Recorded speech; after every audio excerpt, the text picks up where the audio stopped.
Magandang hapon po sa mga kapwa ko Dave supporters at mga OFWs na nasa iba't ibang bahagi po ng mundo. Magandang araw Okay po lang? sa inyong lahat. So yung Kung naramdaman makikita niyo po na yun, natin, yun yung ito tinatawag po na ang part negative po cheese, ng no? pagsakay ni So Kuya Dave at usually pag ng tinuturo ka dalawang sa elves upuan ng mo, Zeus tawag niya. No? positive cheese. So kung Pag yung parang nakita lumulutang po na feeling natin ka, si yun yung Sir tinatawag Mon, na negative cheese, no? the So pilot, students slowly kami, tips up laging our ginagawa Kuya yan sa amin Dave, ng mga no? instructor The namin, don'ts no? and do's kung Tinatakot nila paano kami. po Pero ah, once naman na nasanay ka dun sa pakiramdam na yun, magpalipad syempre ng sa una, di ba? isang Sa una Cessna. nakakiliti. And our young man listening Pag ano naman, pag intently nasanay ka po at sa ganun, to be honest ay nakafocus si tawag Kuya dito, Dave talaga parang sa masasanay yung sinasabi katawan ni mo, Sir di na Mon. din siya No? Ibig natatakot or sabihin, nakiliti. he's interested in flying a plane or aircraft someday. We all know guys naman na ang first choice ng ating Kuya Dave na kukunin kurso someday ay pagpipiloto sana. But because he knew the value of money, kaya po siya pumunta sa second choice niya na engineer. Kahit na Ikaw, pag ganun pa man diniretso mo guys, papuntang piloto Clark, man ang engineer yan, ay papuntang isa Clark pa yan. rin Tapos po pag no, tumingin ka sa left, nakita mo yung dalawang building na mataas na mataas. kalidad na Yun yung mga San Fernando, kurso. Pampanga, yung Pareho exit. pa rin po yan. So, Sa NLEX. nakaka-proud lang kasi Oo. sa edad niya nga 16 ay naranasan naman niya na imanyubra ang isang aircraft, no? Yeah. Palambing So, ito at yung aeroplano natin. naranasan din Gusto ko niyang dalhin mo siya dun sa magpatakbo Woodland, sa ha? runway. So mamaya, pag malapit ka na She's sa not Woodland, afraid no, pagsasalitain sa kita sa mga radio, bagong no? karanasan Ang na ito sasabihin mo, so Woodland, siya po ay nag-i-enjoy 1901, at isipin pa natin downwind, na as in down, ang pababa, gusto niyang wind, as in hangin. i-pursue ay Okay? engineer Sige, someday. practice ka. No? At si Luis naman ay pagpipiloto. Ang masaklap po nito Okay, ay yung good. So engineer, yung no? downwind Yung mamaya, engineer ang goal natin, someday ang dapat naging parallel ka sa piloto. runway natin, At ha? yung gustong So kaya, maging ngayon pa lang, piloto tingin sa ka sa darating na malayo pa naman araw tayo, ay siya pero po pag yung malapit-lapit na tayo sa sakay Woodland, na pasahero ng ating tingin Kuya ka sa Dave labas, na subukan mo hanapin yung magiging runway natin, no? engineer sa Okay? hinaharap, Okay. no? So, ayan, ang galing lang po, no? Ang ganda lang po ng sunod-sunod nito, no? The engineer become the pilot and the pilot become the passenger, no? So, guys, thanks for watching and please tuloy-tuloy lang po ang pagmamahal at pagsuporta sa ating Kuya Dave. See you all tonight, guys, in our live stream. Bye-bye! BFR 420. Okay lang, dali mo dun, ha? Pero syempre, huwag ka mag-fixate dito. Tingin ka pa rin kung saan ka mapunta, ha? 5700 tower. 5700, go ahead. 5700, be advised 2 VFR traffic north eastbound utilizing 3000 and 35. Maintain VFR. Copy on the traffic, ma'am. Maintaining 1,200 before entering Charlie 4, 5700. Yan. So itong numbers na to sa kaliwa, airspeed naman yan. So pinapakita niya gaano ka kabilis, no? So right now, nasa around 95 knots ka. Sa miles per hour, nasa 105. Sa kilometers per hour, around 160, 170. So hindi halata kasi medyo mataas tayo. Pero pag may mga bahay puno, tapos mababa ka, makikita mo ang bilis niyan. Sobrang bilis. Pero pag lumilipad, parang ang bagal lang. Okay ka lang?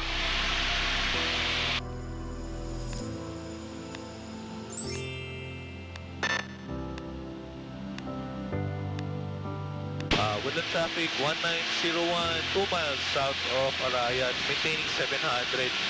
We'll make one orbit before joining the pattern.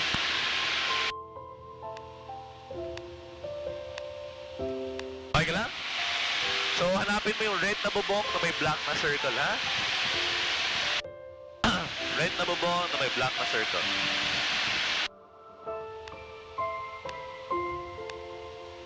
Dito banda.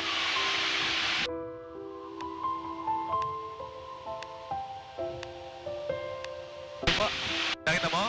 Red na bubong, black na circle. Okay. Yan yung hangar kung saan nakaparada kanina yung aeroplano, no? So, diyan ka nagpipicture taking kanina. Sa harapan nun, yun yung runway natin, okay? So, anong gagawin mo para maging parallel sa runway? Di ba, liliko ka dapat sa kaliwa? So, gusto ko, lagpasan mo lang yung runway, tapos liko ka to the left, ha? Yes. Yan. Diyan tayo maglaland, no? Ayun sila. Okay? Okay ka lang? Yes. Okay. Maglo-low pass muna tayo before mag-land, ha? So, nakita mo itong mga bubong na to? Okay, turn to the left ka para maging parallel ka sa runway. To the left. Ilo-low pass natin siya, ha? Para makita nila tayo, okay? Hindi pa naman tayo maglaland. Tapos gusto ko, report ka ngayon, sabihin mo, Woodland 1901 on base. On base? Base, as in baseball. Base, base. Base. Yes, correct. Go. Woodlight 1901. Woodlight 1901 base. Okay, good. Tawas tayo konti power. Papakita muna tayo sa kanila. Daming baka.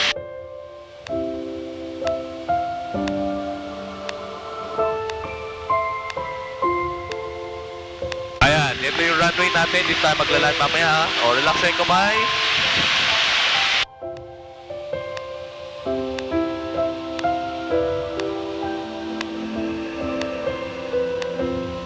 Nakita niyo sila? Kumaway kayo?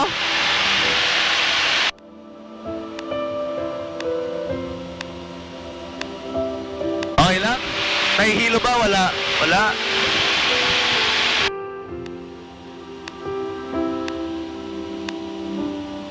Okay, so climb ka lang. So climb ka ng 700, ha?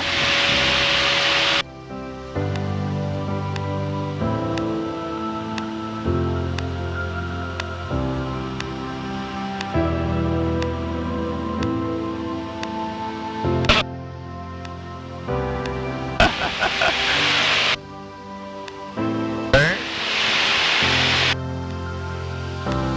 Okay, report ka ulit, ha? Sabihin mo, Woodland 1901 on downwind. On downhill. Downwind. Okay, go. 1, 2, 3, report. Woodland 1901, go downhill. Okay. So magla-landing tayo 26, ha? So opposite runway tayo magla-land. Medyo pangit kasi visibility kanina, eh. Okay, so ngayon naman, gusto ko turn ka to the right.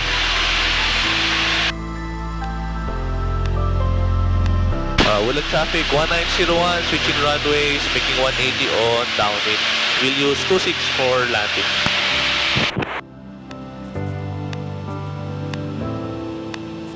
Okay ka lang? Natatakot pa rin?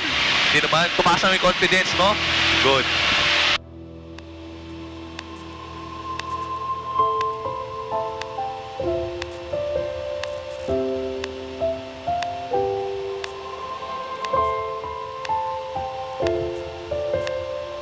Okay, level the wings here, Dave.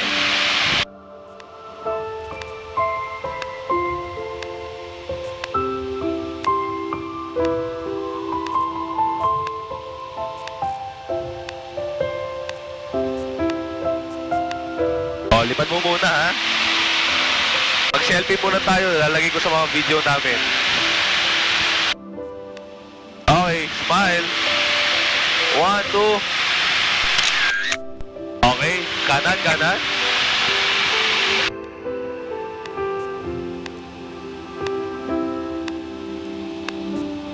Okay, babawas ako konting power. Airspeed, check.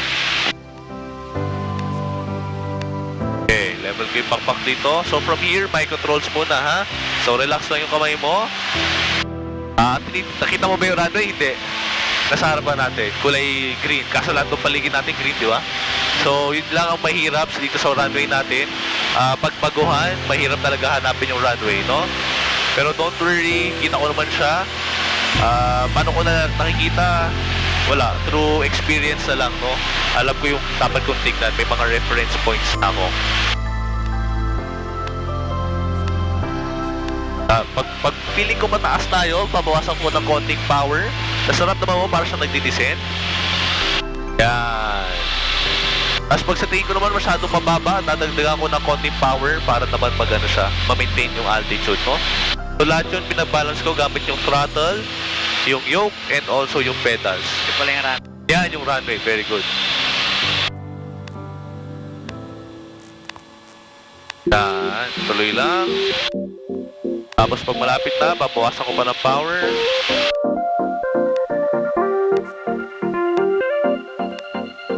Tahan-tahan akong hihila.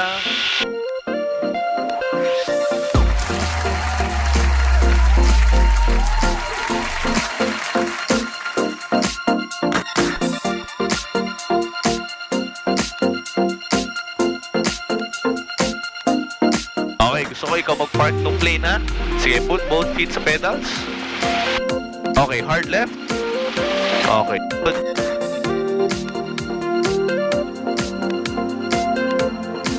Left pa, left pa. Okay, pantay mo yung pag-pump. Very good. Para dumiretso siya, syempre, push mo lang yung kanan kasi movement ng pedals is left and right, no? Ay, sorry, movement ng pedals parang seesaw. O, wag mo siyang iliko gamit yung yoke, walang mangyayari. Okay, konting right. Right pa konti, right pa. Okay, go straight, dahan-dahan. Sige lang, go straight lang. Okay, dahan-dahan ka mag-left. Okay, diretso muna konti. Diretso pa. Okay, left pa konti. Left pa. Okay, go straight. Go straight. Okay, konting to the right. Right pa. Okay, left. Left, left. Okay, sabay mo tapakan yung taas para mag-stop.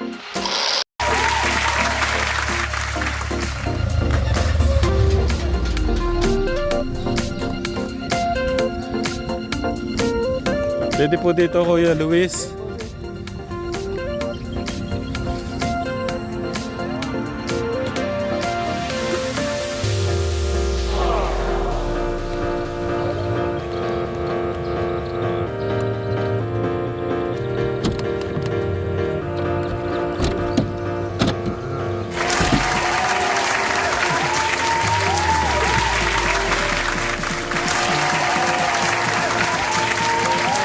Raymond, thank you. Thank you, Kuya.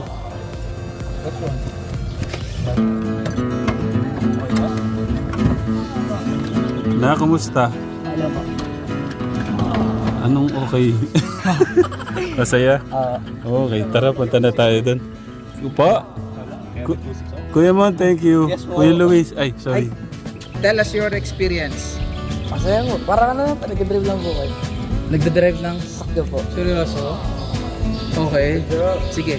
Tapos, una ito kinakabahan ako kasi kala ko malalaglag ako. Pagka dilig ko pag ganyan papunta sa akin, parang malalaglag po ako. Oo. Nung gano'n po, di na po ako natakot. Parang malalaglag, parang tumatagilid, gano'n? Tanggalit po talaga. Doon sa may ano? Doon sa may arayan. Kinabahan ka Tapos doon. ang laki pa ng bilog namin na, hindi ko makapawag bilang. Wait. Nag-disconnect ako. Sige, tanongin din natin Sir Juan, ano ang ano niya? Tama, mga 160. Pero sa iba kasi, kinonvert ko lang siya, usually nasa knots. Nasa knots yun. Kanina lumilipad kami around 95 knots. So, In miles kilometer per hour. kilometers per hour sa 160, 160, 170. 170. Parang ano lang din pala, Sir Juan. I mean, kung high speed racing lang. Parang kasi bilisan ng kotse. Oo, Bilisan ng kotse. Pero syempre, kaya mabilis yung aeroplano, wala nang kalsada sa Luzon. Dire-diretso. Oo. Sige, bago ko interviewin to mga kids, Sir Man, what can you say about the trip? Okay naman ba sila? Okay naman, happy naman sila sa likod. Binigyan ko sila ng negative views, so parang lumulutang yung pakiramdam. Happy naman sila lahat. So, pag in-upload yung video sa GoPro, makikita nyo sila tumatawa. Oo, sige. Mga 3 beses ko inulit eh. 3 beses ko inulit. Ayan. Ano po ba? Medyo ano lang siya, nahiya siya hawakan yung controls. Siyempre, normal naman sa pagbagong hawak. Oo. Pero tinry ko naman yung best ko na maging comfortable siya. Full left and right. Sabi, tignan ko naman, hindi naman yung sinasakal yung yoke, hindi naman namumuti yung daliri. Hindi naman siya parang panic or pero kinabahan daw nung parang nakatagilid daw. Oo, noong una sabi niya, kasi tinuro ko din sa kanya kung ilan decrease yung bank niya. So yung una, 20 lang, sa ayaw na niya. Tapos tuloy-tuloy lang kami lumiliko. Hindi niya namamalayan, nasa 30 na pala. Tapos nung nag-30 na, sabi ko, tingnan mo, 30 na. Okay lang naman, di ba? Okay lang. Di ba? Sa una, syempre, pag binigla, nakakalula. So, dahan-dahan.